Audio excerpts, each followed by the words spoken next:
The work firefighters do, pulling people out of burning buildings, saving properties and rescuing our over-adventurous feline friends, is invaluable. But to do it effectively, they need to know their equipment won't let them down. Brains over brawn. Being trapped in a building engulfed in flames and filled with suffocating smoke would be a real-life nightmare. Luckily for me, though, this building isn't actually on fire, yet.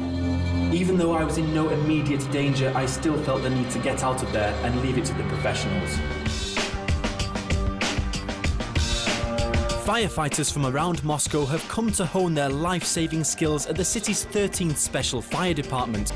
As well as practicing for the real thing, the firemen will also be trying out the latest in firefighting outerwear. The crafty combination of materials and shrewd design means their fire suits offer unrivaled protection and mobility. And while you can test them all you like in the lab, nothing compares to the real thing. Just like with any other protective gear, you test its characteristics by wearing it in the field. If there's a fire or some other kind of emergency, you put it on and you go in. You do your job and you get out of there. As long as you're alive and well, that's all that matters. Special effects experts from the film industry worked hard to create a facility capable of fully recreating the horrifying conditions of a tower block fire, making it one of only a few such buildings in the country. The fire suit's one-piece construction offers greater freedom of movement than its two-piece predecessors without compromising on safety, helping the wearer to scramble over debris and reach those trapped inside as quickly as possible. The suit's outer layer consists of densely packed aramid fibres, known for their exceedingly high heat and tear resistance, while the garment's other protective features include a fire-retardant neck flap to stop any hot ash from sneaking underneath, flame-resistant cuffs to stop sleeves riding up, and zip covers just in case. The suit has also been designed to be as comfortable as possible, boasting padding for heavy breathing apparatus, a quick don system to reduce response times, and armpit zips to help cool off after a job well done. The onesie was produced by Energokontrakt, which has been making specialist gear for high-risk jobs since the 90s. Looking back at our company's history, our very first product was electromagnetic shielding gear. Next, we took to manufacturing arc-resistant clothing to protect people from electric arc flashes, which went on to become our main product. At present, our company also produces protective clothing for thermal hazards, such as wielding suits, clothes for steel workers, and many other items.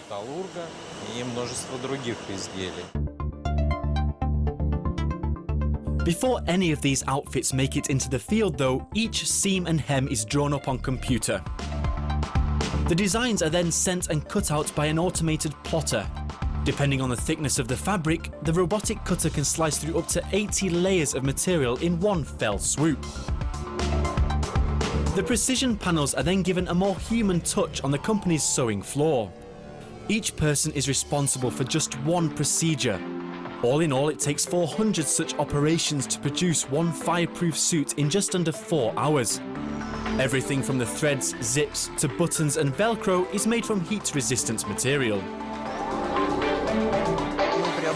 We only buy the fibres, Nomex and other aramid fibres, which are part of our protective fabric. The rest of the manufacturing process, we manage ourselves. Dyeing the raw aramid fibres is not as easy as placing them in a bucket and waiting until morning. The whole process takes 11 hours and involves soaking the material in an organic solvent at 125 degrees C. This causes the fabric to swell slightly, resulting in a better bond with the dye. The pressure is also elevated to prevent the dye from boiling and forcing it to penetrate deep into the fibres. The dyed cloth is finally taken out of the oven and placed onto a spool, ready for the next step. Aramid fibres are also used in military-grade ballistic body armour, helmets and ropes, but using such a tough material does come at a price. There are certain challenges at various stages of production. First of all, aramid fibers are notoriously hard to dye. It's nothing like dyeing wool. It requires a unique dyeing technology, and getting the exact color you want is no easy task. Even though safety comes first, style hasn't been overlooked either. Ironically, bright colours are particularly hard to bind to the aramid fibres, but Energokontrakt can produce a coat that Joseph himself would be proud of, thanks to its special fluorescent dyes that can achieve just the right shade. But as always, there's no style without substance. The company can not only manufacture protective fabrics, but also provide them with additional properties. For example, you can impregnate it with a special solution or give it an additional coating, either on the inside or on the outside. Fire and electricity aren't the only elements the clothing protects against. The company's own water and oil repellent coating keeps wear as dry as a bone even when it's tipping it down. While not absorbing into the fabric, the water does help remove any dirt and grime accumulated after a hard day's work. The water and oil repellent is based on a polymeric organofluorine compound. As the cloth is soaked in the liquid, it forms a tight molecular bond on the surface of the fabric. Any water or oil coming into contact with the coating turns into globules and just runs off. But perhaps most importantly, the hydrophobic coating in no way affects the material's protective qualities. The fabrics are tested at an independent lab for heat resistance and strength, among other things. As you can see, the densely woven aramid sample on the left doesn't even smoulder, let alone catch fire. So there's no chance you'll get hot under the collar in this outfit. However, the aramid fibers can withstand much more vigorous tests. When supercharged plasma from the electric arc hits the aramid, some of the heat energy is reflected, while the rest is absorbed by the material. This causes a carbon layer to form on the surface, which acts as an additional shield against the blast, keeping the unlucky chap out of harm's way so he'll live to work again another day. The temperature inside only rises up to 16 degrees C. Okay, let's go, let's go.